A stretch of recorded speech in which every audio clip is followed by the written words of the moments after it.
અને જો અત્યારે આમ છે ને શાંતિથી બેઠા છે અને મસ્ત ધજા ફરકે છે જો એમ તો વાંધો ના આવે થોડુંક મોટું છે ઓટલા જેવું સજ્જુ પણ તોય તે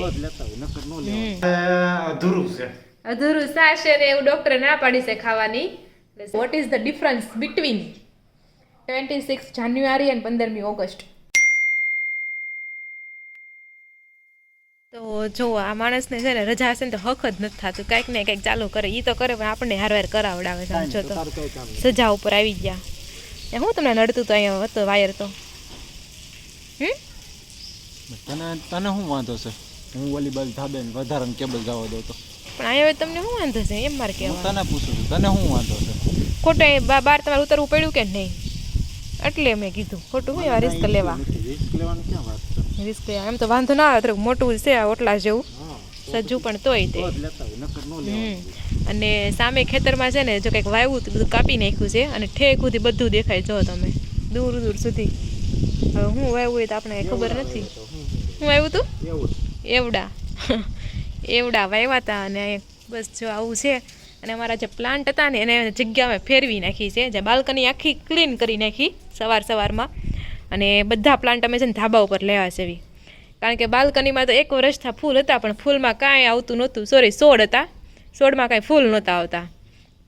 એટલે વિચાર્યું થોડોક તડકો લે તો કંઈક હવે આમાં ઇમ્પ્રુવમેન્ટ આવે. તો હવે જોઈએ શું ઇમ્પ્રુવમેન્ટ આવે છે. જો કે આ ગુલાબમાં તો ઘણું ઇમ્પ્રુવમેન્ટ આવી ગયું, ઘણા બધા પાંદડા આવ્યા છે. એટલે હમણાં ફૂલ પણ આવશે. હવે જોઈએ કેમ થાય છે. તો વાગી ગયા છે 10:30 જેવો ટાઈમ થઈ ગયો છે. ઘડીક વિટામિન ડી લેવી અને પછી નીચે હવે આપણે જઈશું અને જોઈશું શું કરીએ છીએ. તો ચાલો વિટામિન ડી લેવા બધા આવી રહ્યા છે બહાર. અને બપોરાની તૈયારી ઓલમોસ્ટ થઈ ગઈ છે. એમ તો તૈયારીમાં તો શું કાંઈ હતું નહીં, મમ્મીએ સવારમાં ટિફિનમાં શાક બનાવ્યું એ જ છે અને મેં મારું અલગથી શાક થોડુંક વઘાર્યું છે. બસ ધેટ્સ ઇટ. ચાલો વાળું પાણી નહીં પણ બપોરા કરી લઈએ. નવરા બેઠા અમુકની ભૂખ લાગે. મને આજ બહુ ભૂખ લાગી છે. ચાલો ફટાફટ ખાઈ લઈએ. અને આ બાજુ છે 26મી જાન્યુઆરી રિપબ્લિક ડે. એટલે કાનુડાને જો કેસરી લીલા વાદળી થીમ પ્રમાણે કપડાં પહેરાવી દીધા છે. અને આ બાજુ ઘનશ્યામ મહારાજને વ્હાઇટ કલરના કપડાં પહેરાવી દીધા છે. તમને કેવા લાગ્યા જરૂરથી કોમેન્ટ કરીને કહેજો. અને રોનકને આપણે પૂછીએ what is the difference between 26 January અને 15મી ઓગસ્ટ? કેમ તને નથી ખબર? I know but I want to listen from you. 26મી જાન્યુઆરી પ્રજાસત્તાક દિન કહેવાય અને ઓલું આઝાદી દિવસ. ઓકે, એની સિવાય બીજી ખબર છે? બીજો ડિફરન્સ બીજો તું કહેવાય. બીજો ડિફરન્સ ઈ છે હું થોડી આવું છું તો ધોળી સો તો ધોળી જાય ને. તો બીજો ડિફરન્સ ઈ છે કે 15મી ઓગસ્ટ હોય ને, 15મી ઓગસ્ટ ત્યારે ધ્વજને નીચે બાંધેલો હોય, પછી આમ ખેંચીને ધ્વજ ઉપર જાય અને પછી ફરકાવવામાં આવે. એટલે એનો મિનિંગ શું થાય કે ભાઈ દેશ ગુલામીમાંથી આઝાદ થયો, સ્વતંત્ર બન્યો. અને 26મી જાન્યુઆરી શું હોય, જે ધ્વજ હોય ને આપણો રાષ્ટ્રધ્વજ એ ઓલરેડી ઉપર જ બાંધેલો હોય, ખાલી દોરી ખેંચે એટલે ડાયરેક્ટ લહેરાવા મળે એવી રીતના હોય. એટલે કે દેશ આઝાદ છે. એટલો ડિફરન્સ હોય 26મી જાન્યુઆરી અને 15મી ઓગસ્ટમાં. ખબર હતી તમને બંને ધ્વજ કેમ ફરકાવવામાં આવે એમ? સ્કૂલ છે એટલે હા, સ્કૂલ છે કદી ફરકા એમ ફરકાવવાનું તો કદી આવે જ ને, અડકલ જોવાનો જ આવે. મને ડિફરન્સ નથી ખબર. આ તો મેં રીલ્સમાં એવું જોયું હતું કે ભાઈ આ રીતના રાષ્ટ્રધ્વજને ફરકાવવામાં આવે એમ. 15મી ઓગસ્ટમાં અલગ હોય અને 26મી જાન્યુઆરી અલગ હોય. તમને કાંઈ ડિફરન્સ બીજો કાંઈ ખબર હોય તમે જરૂરથી કોમેન્ટ કરી દેજો. અને નાના હતા ને સ્કૂલમાં ત્યારે બહુ કન્ફ્યુઝન થતું. તમને ખબર છે 15મી ઓગસ્ટ ને 26મી જાન્યુઆરીનું કન્ફ્યુઝન થાય કે નહીં? નાના હોય આપણે અને સ્કૂલમાં હોય ત્યારે સવાલ જવાબ આવતા હોય ખબર ન હોય ને એટલે ત્યારે આપણે સવાલ જ પૂછતા કે ભાઈ રાષ્ટ્રનું બંધારણ ક્યારે ઘડાયું અને રાષ્ટ્રની આઝાદી ક્યારે મળી, એમ બે સવાલ હોય જ. એમ તો ખબર જ હોય, એમ ખબર હોય પણ આમ નાના હોય ત્યારે ભૂલ થઈ જાય એમ વાત છે. એમ જ હોય ને. એટલે બસ જો એવું છે. કાંઈ નહીં, ચાલો પેલા બપોરા કરી લઈએ ને પછી જોઈએ આજનો પ્લાન શું છે. શું પ્લાન છે આજનો? જવું છે ને આમ આપણે. હા તો જઈશું ચાલો. તો વ્લોગ છે ને તમે એન્ડ સુધી બન્યા રહેજો. અમે ક્યાં જાવી છે જો કે તમને ટાઇટલ ઉપરથી ખબર પડી જ જશે. કાલનો વ્લોગ જોયો છે તોય તમને ખબર જ હશે. કાંઈ નહીં, ચાલો બપોરા કરી લઈએ, રેસ્ટ કરીએ અને જઈએ.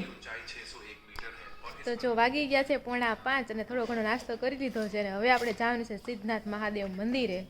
તો હું પણ રેડી થઈ ગઈ છું ને મમ્મીને નથી લઈ જા.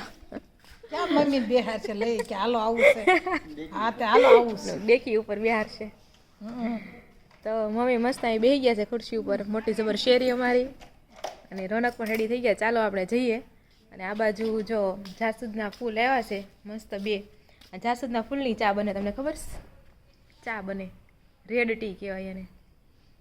કાંઈ નહીં, સારું હાલો, અમે જાય છે. જય શ્રી કૃષ્ણ. તો ચાલો હવે જય સોમનાથ.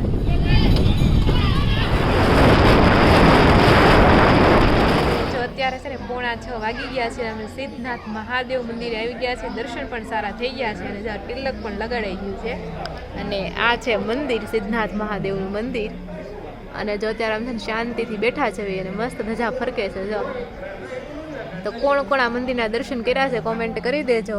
અને મસ્ત મંદિર છે. આજે થોડી ઘણી ટ્રાફિક છે, એટલે એટલી બધી નહીં પણ કે રેગ્યુલર કરતા છે થોડી, કેમ કે આજે સોમવાર છે એટલે ઘણા લોકો આવતા જતા હોય. અને અહીંયા છે ને ડિમોલેશન મતલબ સુધારા વધારાનું કામ પણ હાલે છે, એટલે થોડી તોડફોડ પણ છે. બાકી તમે જોઈ શકો છો કેટલું મસ્ત વાતાવરણ, વાદળવાળું, નથી ઠંડી. અને હું ને રોનક આવી બેઠા છે. બે બાજુ એવી રીતના બેસવાના બાકડા પણ સારા હોય છે. તો ચાલો બધા ધજાના દર્શન કરાવી દો બધાને, એટલે બધાને મહાદેવના દર્શન થઈ જાય. બરોબર ને? શું કેવું તમારે? ચાલો, અમારે તો હજી અમારે આરતીનો લાભ લેવાનો છે અમારે, એટલે અમે હજી બેસવાના છે મોડે સુધી. ઓલા ભાઈ તો ધજા પાસે ઠેકશે, શું કરવા ગયા હોય કોને ખબર, ધજા ચડાવવા ગયા હોય કે વોટેવર, ખબર નહીં. આ છે મંદિર સિદ્ધનાથ મહાદેવ.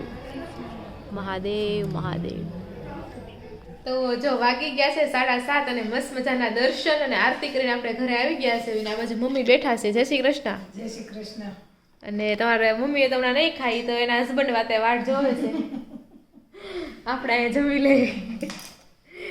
અને જમવામાં શું બનાવ્યું છે? રોનકનું ફેવરિટ રોટલીનું શાક. પાછું બીજી વાર ફોન કર્યો મમ્મીને પાછો. એમ નહીં, ઈ તો છે પણ હારે અધૂરું છે. અધૂરું સાસ છે ને એવું ડોક્ટરે ના પાડી છે ખાવાની. એટલે સાસ તો અંતરની વાલી છે પણ કઈ ખવાતી નથી એવું થાય છે. કા નહીં, એ છે એટલે અમુક કારે ન ખવાય. જો જેમ સોળેલું હોય પછી આવું રોટલી શાક હોય તે સાઈઝ બહુ ગમે ભારે હાલે, તે જ પાછું ન ખવાય એમ. તો ઈ હું અને જે ના પાડે વધારે ખાવાનું મન થાય ને જેવું થાય. ના એવું નથી, તમને સાઈઝ ન હોય તો હાલે, હાલે સોળા હારે ખાઈ લો, પછી આના હોય તો વધારે મજા. કાંઈ નહીં, 1-2 મહિના ધ્યાન રાખો પછી વસ્તુ રેગ્યુલર ચાલુ કરજો. બીજું હું.